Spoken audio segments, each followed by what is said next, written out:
Floor is yours.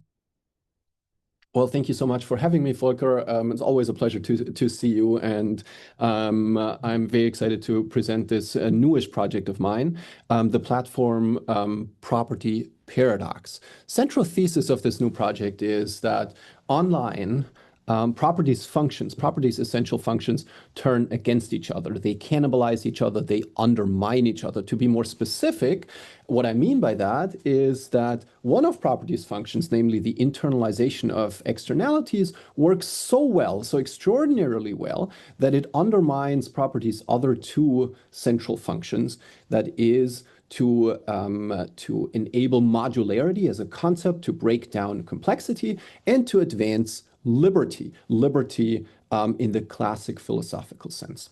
So here in this project, I'm trying to advance two theses, actually. One is that online market concentration is a property design problem at its core, and two, that realizing all three of property's essential functions requires the limiting of the internalization of externalities. That is to say, it requires limiting one of property's functions to ensure that property's other two functions can properly work in practice. The remainder of the time I'll structure into four segments. One, I want to give a brief introduction into properties' essential functions, at least as far as I understand them. Two, I want to talk a bit about network enclosure and Densetzian platforms. And this is my part where I try to make the argument that online we have created a property-like regime, not a capital property regime, but a property-like regime that benefits platforms and that allocates network effects, network externalities to the platform. Three, I want to briefly walk us through how we get from property enclosure to monopolies. And four, I want to explore how property then turns against itself and what we should do to confront that problem. But first, just as a bit of scene setting, let me point out that over the last couple of years, what we've seen in the regulatory space in Europe and mostly in the courts in the US is one, a recognition that there is a monopoly problem in the application layer, online application layer, that is search engines, app platforms, that is e-commerce platforms, that is basically the platform economy. In the US, several courts have reached the conclusion that that some of these companies hold monopoly positions in some of the markets. Most prominently, maybe Google was found to hold a monopoly in search. With respect to Meta/Facebook, we'll need to see where that goes. The FTC has made forceful arguments that, in fact, Facebook does hold a monopoly in personal social networking. A district court disagreed. It's on appeal right now. And other courts have identified monopolies in other areas. The public policy response, as well as, the response in the courts, was always to try to lean on antitrust for solutions. That is to say, to use the classic tools that we have relied upon for some almost 150 years now to counter industrial concentration and to seek remedies. Those remedies might be equitable remedies, such as injunctions, breakups, structural reforms, and they might be damages. Damages, especially if private plaintiffs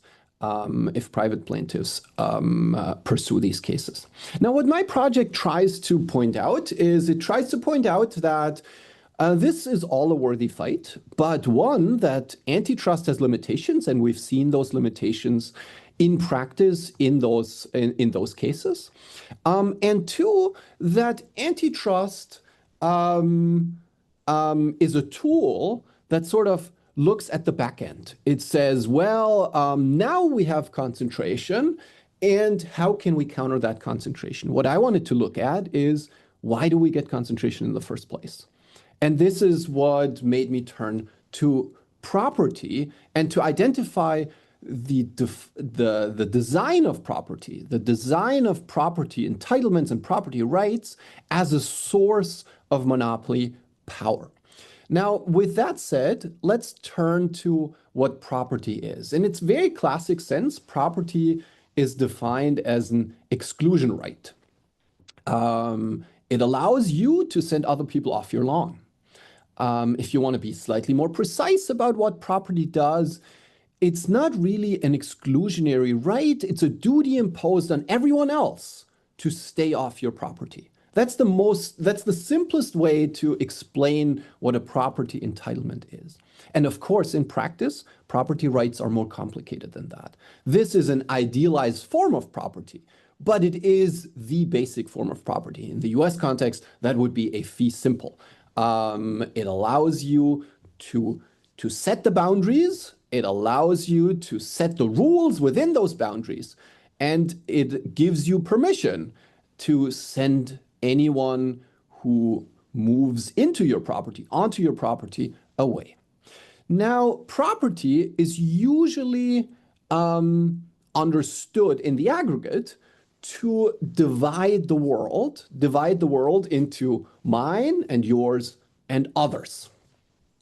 Property is also usually understood to serve at least three different functions. First, it is a tool to internalize externalities. And I should add here that these functions and the explanation of these functions all rest on an assessment that we live in a positive transaction cost world. If we did not, then some of these functions would collapse, or maybe all of them. But in a positive transaction cost world, property is the means that ensures an internalization of externalities. I've depicted here an internalization of positive externalities. That is, you get to harvest the crops that you plant, and others are kept from doing that. That has very important incentive functions. We can play that in the negative as well. You bear the cost of the type of pollution you cause on your field. Now, we know that's, of course, not perfect. And in the pollution example, this is maybe most obvious.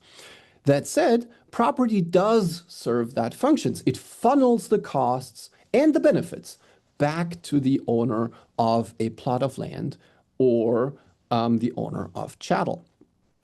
Second, property breaks down complexity into manageable chunks.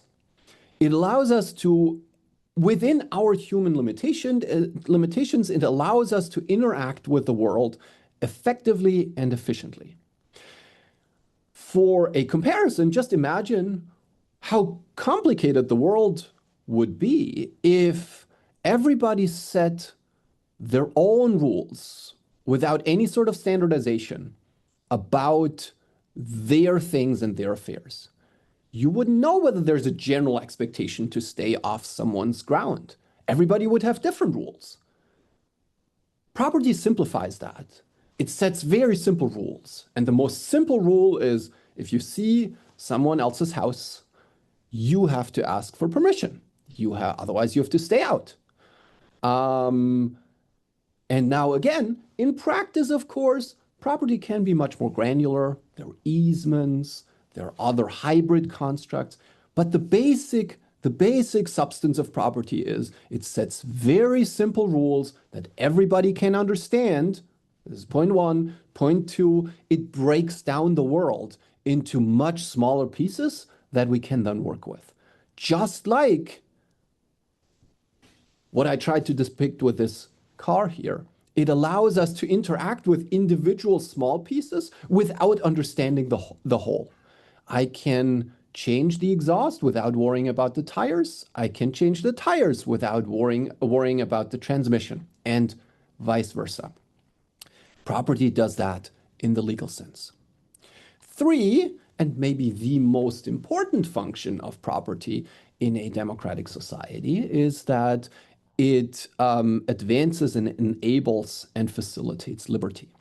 Liberty understood as Republican liberty or Neo-Roman liberty, that is liberty that frees you from dependence, allows you to act autonomously, as well as liberty understood in the classic lowercase liberal sense, that is free from collective control, free from state control. It gives you personal domains, it affords you resources, and you can do with those things whatever you like without asking anyone for permission. That's the classic small l liberal sense of liberty. And it frees you from potential third-party domination. That is the Republican or Neo-Roman tradition of liberty. Now, let's see how this property construct plays out online. And counterintuitively, maybe counterintuitively, I want to start with contract. Contract is usually contrasted with property, defined, understood as something very different, understood as something that we can freely define and agree upon with one party or with more parties, not standardized. Something that can be very complex, doesn't need to be as simple as property, and maybe most importantly, something that only binds the parties. So it might be counterintuitive to start with contract to make an argument that in fact we have awarded platforms property entitlements online. But this conceptualization of contract is an idealized form that online has not been true for a long time. The types of contracts that we conclude online are all standardized. We do not have any meaningful say in the content of those contracts. And now, most importantly, and that's where it blurs the line into a property entitlement, the threshold for assuming valid assent online is so incredibly low. And then in the American context, even lower than in the continental European context, that it's hard to imagine, impossible to imagine, that something legally relevant happens without there being something else already pre-assigned. The way that contracts work online is much closer to the way property works in the classic context than it is to how contracts work in the classic context. Think about how you set rules in the property context. You have a plot of land. What do? Well, you put up a sign. You say, you may enter on Tuesdays, but not on Wednesdays. Anybody who walks onto the property is bound by those rules. Why? Otherwise, you can kick him off. You can kick him out. That's basically how contract works online.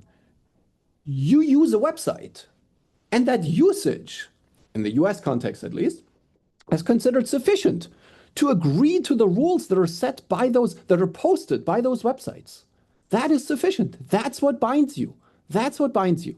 And that is why I use contract as an example, or as the example, for the first layer of property-like protection online, for the first layer of the fencing around platforms that together with other layers form a property-like entitlement of platforms in networks. Second, there's classic IP. What I have here is is one of the underlying patents filed by Google in 1998 in the search index. And patent law is, of course, core IP, core property. But traditionally, we would say, well, this is property in an invention. This is a monopoly in an invention. In the platform context, what it does, it provides a property-like protection for a core functionality of a platform, here Google, and it enables platforms to expand the type of exclusivity that a right like this provides, and expand it together with those other layers beyond this core functionality of the platform itself, so as to capture basically an entire network of participants. Then there's privacy protection, which I identify as the third layer of fencing around digital platforms, or the third layer of enclosure. Privacy protections generally understood as user rights against platforms, but that's only true sort of at the first level. What happens afterwards is that this very protection transforms once you sign it away. So again, things work a bit differently in the US context than they work in the European context. But based on the here prevalent notice and choice regime, what happens is that once you have exercised your choice, or in some state context, given consent, the platform becomes privy to the relationship between you and a data point.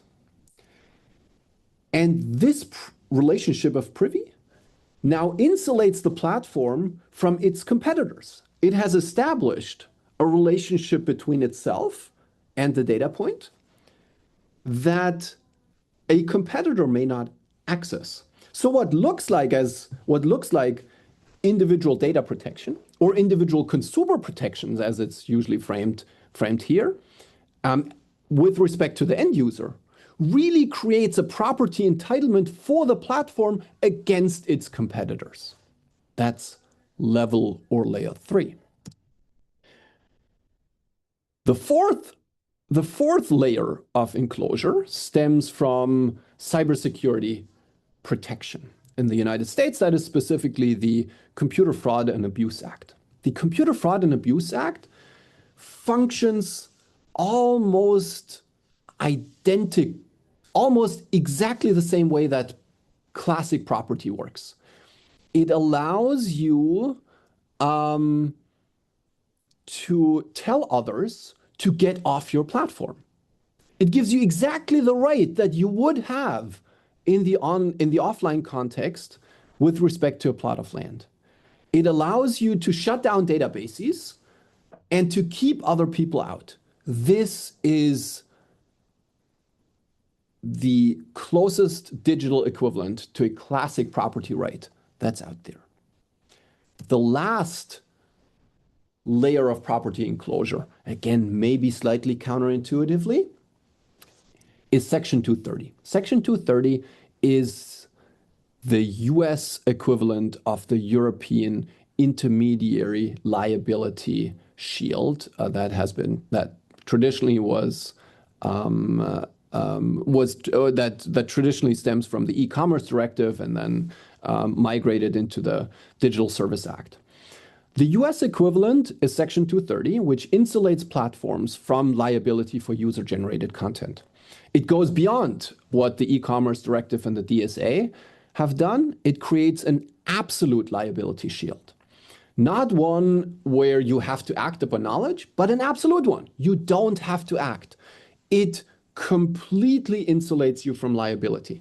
So how is a liability shield a property or property-like entitlement? Well, two aspects. Functionally, what it does, it enables unfettered internal governance. That's what property traditionally does. Property allows you to do on your plot of land whatever you want to do. You get to set the internal rules. That's what Section 230 functionally allows platforms to do. Now, theoretically, one way to understand Section 230 as a property rule is to go back to the traditional or maybe the classic qualification of property and liability rules as articulated by Calabrese and Melamed in their 2x2, where they distinguish property and liability rules based on the fact whether they give you an entitlement to seek an injunction, or whether they only give you an entitlement to seek liability. So what does Section 230 do? While it's typically framed as a liability shield, maybe a liability rule thereby, by cutting off liability in general, and by cutting off the possibility to seek injunctions against the platform, what it basically establishes in the Calabrese-Melamed framework a Rule 3 type of rule, which affords the platform with a complete defense against any outside interference. And if we translate that back into the framework that was developed based on pollution entitlements, it grants the platform a complete property-like entitlement to pollute the digital public sphere. And understood as such, it is a classic property-like entitlement. So this is what the article identifies as five different layers of enclosure that together form something like a platform property entitlement or platform property. The article then argues that what this does is functionally the same thing that historically the English enclosure movement did. It converts what used to be common property into private property. On the basis of this, I frame platforms, therefore, as Demsetzian in their nature. That is to say that they are entities legally constructed and optimized to internalize externalities. Legally constructed and optimized to internalize externalities. And in that sense, they perfectly satisfy the theory that Demsetz put out, namely that property rights tend to emerge, and then normatively, I guess, should emerge, wherever the externalities to be internalized are greater than the cost of border drawing or the cost of internalization. So what we have created online is a perfect example of a Demsetzian development. What we have are Demsetzian platforms. So what are the externalities that they internalize? Well, that's an old argument. It's network effects. And as network effects scale super linearly, what exactly, we don't need to get into. There's lots of disagreement on what the actual function is. But I guess what we can assume as given is that it scales much more than classic property would. That is to say, than the size of a plot of land would, when we look at the relationship between the size and the utility that you derive from it. So the question then becomes, what happens if property so perfectly internalizes utility that increases in a superlinear fashion? The argument that this article here makes is that this wonderful internalization that works so incredibly well because the border drawing costs online are so incredibly low. That undermines property's other two functions. Remember, property's other two functions were to break down complexity into small modules that can easily be managed. So instead of this car that we can interact with on a part-by-part basis, what are we faced with? We face huge platforms, and we have to engage with them, we can't engage with them in a modular fashion. We have to engage with them holistically. Instead of having individual modular parts that we can work with, we have one big blob. And of course, this idea of modularity that property theorists have long articulated, that is usually articulated at a legal level. That's to say that property produces legal modularity through legal standardization. But of course, that only works if the property right, the modular right, has some sort of equivalent in the real world, some sort of modular equivalent. If the module in the real world is enormously large, then even modular property can contribute very little to breaking down complexity. So what do we end up with? We end up with very complex, very holistic relationships. Systemically, we end up with less resilience. Resilience is the systemic goal of this modular structure. We end up with more fragility, and we can actually observe that in the real world. Just think back to the Facebook outages, to the AWS outages. In a modular world, this would not have taken down large swaths of the internet for even be it a short time. It would have only affected, well, modules. Second, the concentration facilitated by the perfect internalization of network externalities undermines liberty. So instead of liberty, we get dependence. And by the way, this works irrespective of which kind of liberty you think is the right philosophical understanding. So if you're a neo-Roman or Republican adherent to liberty, then you're concerned about the potential to exercise power over others. Then you're concerned about individual independence and about civic participation. Well, with one platform defining the contours of online discourse, with two platforms basically sharing the rules for accessing the mobile internet, this conceptualization of liberty is certainly not fulfilled. What you have instead is you have entities that basically govern through private law in a way that private law is never supposed to work.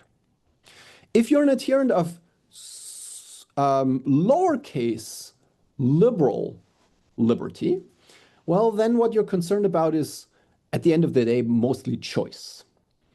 And the question would be, does the current state of the digital economy, does that offer sufficient choice? And again, the answer is likely no. The answer is likely no. Now, just let me add, if you're neither a neo-Roman nor a small L liberal adherent of liberty, but if you might be a kind of positive liberty guy, so if you believe that the core of liberty is like state provision and self-effectuation based on state provision, Those conceptualizations of liberty, well, they're related, not identical, but related to these neo-Roman conceptualizations of civil liberty, then you still likely should be concerned. And why should you be concerned? Well, you should be concerned because what results from these structures is, of course, also enormous economic inequality, which would undermine those types of conceptualization of liberty. If you think that liberty is inevitably tied to notions of democracy and democratic government, well, then you're also maybe see reason to be concerned. And this is because what economic concentration, of course, does, it makes lobbying and political influencing and political corruption just so much more worth it. And that is, again, a story about internalization. If you're a monopolist, then all the benefits of your lobbying expenses flow to you. If you're in a competitive market and you can't, and assuming you can't coordinate with others, well, then most of your lobbying expenses results actually flow to your competitors, which makes lobbying, political influencing, and corruption just much less worth it. So if you think that liberty is inevitably tied in some way to democracy and a functioning democracy, again, that should still also concern you. So let me close with this, and this is the maybe least interesting, in my view, maybe least interesting part of the argument, which is that, well, if property online doesn't function well, if it's broken in some way, if the enormous capacity for internalization undermines property's other functions, well, then we might look for ways to reconcile property's functions.